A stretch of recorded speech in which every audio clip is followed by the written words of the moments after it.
സൗഹൃദ ഫുട്ബോളിലേക്ക് മെസ്സിയെ എത്തിക്കുമെന്നതിന്റെ പേരിൽ കോടികളുടെ തട്ടിപ്പ്. അർജന്റീന ഫുട്ബോൾ അസോസിയേഷന് 126 കോടി കൊടുത്തതിന് തെളിവില്ല. സൗഹൃദ മത്സരം പ്രഖ്യാപിച്ചത് അർജന്റീന ടീം അറിയാതെ, കരാർ ഒപ്പിട്ടതിനും രേഖകളില്ല. ജിജീഷ് കരുണാകരൻ വിശദാംശങ്ങൾ നൽകും. ജിജീഷ്, ഈ മെസ്സിയെ എത്തിക്കുമെന്നും അതോടൊപ്പം തന്നെ അർജന്റീനയുമായിട്ടുള്ള മത്സരം തുടങ്ങിയ കാര്യങ്ങൾ ചൂണ്ടിക്കാണിച്ചുകൊണ്ട് വലിയ അഴിമതി നമ്മുടെ നാട്ടിൽ നടന്നു എന്നതിന്റെ തെളിവുകൾ ഓരോന്നായി പുറത്തേക്ക് വരികയാണോ? എന്താണ് ഇത് സംബന്ധിച്ച് ഏറ്റവും ഒടുവിൽ പുറത്തു വന്നിരിക്കുന്ന റിപ്പോർട്ട്?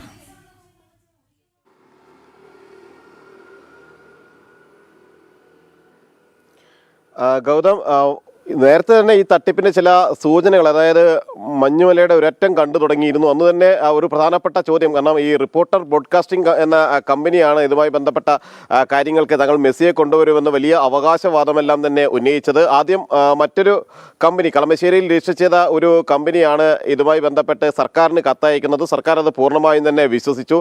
അതിനുശേഷം റിപ്പോർട്ടർ ബ്രോഡ്കാസ്റ്റിംഗ് വരുന്നു. രണ്ടും ഒരേ വിലാസത്തിലാണ് എന്ന് കണ്ടെത്തുകയും ചെയ്തിട്ടുണ്ട്. അതിനുശേഷമാണ് ഈ തട്ടിപ്പുകളുടെ അല്ലെങ്കിൽ വലിയ സാമ്പത്തിക ഇടപാടുകളുടെ എല്ലാം തന്നെ കാര്യങ്ങൾ നടക്കുന്നത്. 126 കോടി രൂപ നൽകി എന്നതാണ് അന്നത്തെ മൂല്യം അനുസരിച്ചാണ് $1.5 കോടി അർജന്റീന ഫുട്ബോൾ അസോസിയേഷന് നൽകി എന്നായിരുന്നു സ്പോൺസറായ ബ്രോഡ്കാസ്റ്റിംഗ് കമ്പനി അവകാശപ്പെട്ടിരുന്നത്. എന്നാൽ അങ്ങനെ പണം കൈമാറിയതിന്റെ യാതൊരു രേഖയുമില്ല. കേന്ദ്ര സർക്കാരിൽ നിന്ന് പണം കൈമാറുന്നതിനുള്ള ചില അനുമതി പത്രങ്ങളും ബന്ധപ്പെട്ട രേഖകളും എല്ലാം തന്നെ സമർപ്പിച്ചു. പിന്നീട് പണം നൽകിയതുമായി ബന്ധപ്പെട്ട് യാതൊരു തെളിവുമില്ല. അങ്ങനെ കൃത്യമായി തന്നെ വലിയ ക്രമക്കേടുകൾ ഇതുമായി ബന്ധപ്പെട്ട് നടന്നിട്ടുണ്ട് എന്ന് തന്നെയാണ് ഫുട്ബോൾ അസോസിയേഷൻ നൽകിയിട്ടുള്ള ഒരു റിപ്പോർട്ട് ഇതുമായി ബന്ധപ്പെട്ടുകൊണ്ട് നടത്തിയിട്ടുള്ള പരിശോധനയിൽ, കായിക മന്ത്രാലയത്തിന്റെ പരിശോധനയിൽ വ്യക്തമാകുന്നത്.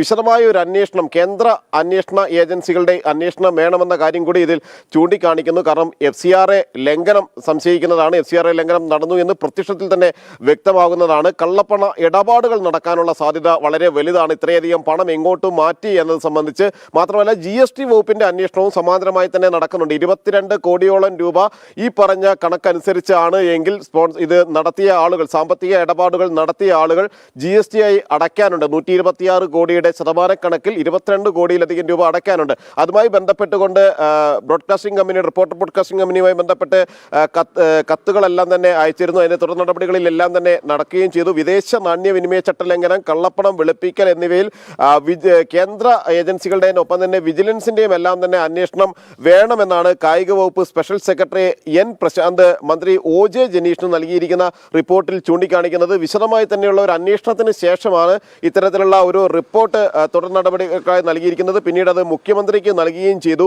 US ആസ്ഥാനമായി പ്രവർത്തിക്കുന്ന ഏജൻസി വഴി പണം കൈമാറ്റം നടത്താനാണ് സ്പോൺസർ സംസ്ഥാന സർക്കാർ മുഖേന കേന്ദ്ര അനുമതി തേടിയത്. എന്നാൽ അതുവരെയുള്ള കാര്യങ്ങളെല്ലാം തന്നെ കടലാസ് നടപടികൾ തന്നെ പൂർത്തിയാക്കി. എന്നാൽ ഇത്തരത്തിൽ മുന്നോട്ട് വന്ന കമ്പനിയുടെ വിശ്വാസ്യത തന്നെ ഏറ്റവും പ്രധാനമാണ്. കാരണം 1 വർഷം മുമ്പ് മാത്രമാണ് ഒരു കമ്പനി കളമശ്ശേരിയിൽ രജിസ്റ്റർ ചെയ്യുന്നത്. പിന്നീട് 1 വർഷത്തിനുള്ളിൽ ആ കമ്പനി ഇത്ര വലിയ കോടി രൂപയുടെ ഇടപാടുകൾ നടത്താൻ തയ്യാറാകുന്നു എന്ന് പറയുന്നു. 1 ലക്ഷം രൂപ മാത്രം പ്രാഥമിക മൂലധനമായുള്ള ഒരു കമ്പനിയാണ് ഈ ഒരു സാമ്പത്തിക ഇടപാടുകൾക്കെല്ലാം തുടക്കം കുറിച്ചത് എന്നതാണ് അതിൽ ഏറ്റവും പ്രധാനമെന്ന് പറയുന്നത്. വിദേശത്തേക്ക് പണം അയക്കാൻ സംസ്ഥാന സർക്കാർ മുഖേന കേന്ദ്ര അനുമതി നേടിയെടുത്തു. എന്നാൽ ആ പണം നൽകിയതിന് യാതൊരു തെളിവുമില്ല. അങ്ങനെ ഒരു പണം കൈമാറ്റം നടന്നിട്ടില്ല എന്നതിന്റെ സൂചനകളിലേക്ക് പോലും കാര്യങ്ങൾ നീളുന്നുണ്ട്. ഇതോടുകൂടി തന്നെ സ്പോൺസർക്ക് 2 തവണ കത്ത് നൽകിയിരുന്നു. കരാർ ലംഘനത്തിന് സ്പോൺസർക്ക്